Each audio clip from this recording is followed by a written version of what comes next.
আপনি মক্কার কাফেরদের কথায় আপনি কষ্ট পাবেন না। মক্কার কাফেররা আপনাকে বলে নির্বংশ, নাউজুবিল্লাহ। আল্লাহ বলেন না না, আপনি নির্বংশ না। ইন্না আ'তাইনাকাল কাউসার, আপনি হলেন কাউসারের মালিক। আল্লাহু আকবার। ফাসাল্লি লিরাব্বিকা ওয়ানহার। মক্কার কাফেরদের কথা শোনার আপনার সময় নাই। আপনি সালাত কায়েম করেন, মানুষদেরকে দিনের দিকে ডাকেন। ইন্না শানিআকা হুয়াল আবতার।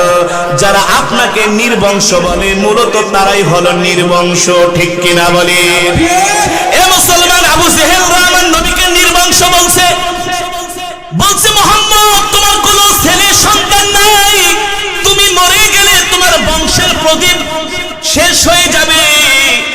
আল্লাহ ডাক দিয়া বলে, হাবিব আপনি নির্বংশ না, আপনাকে যারা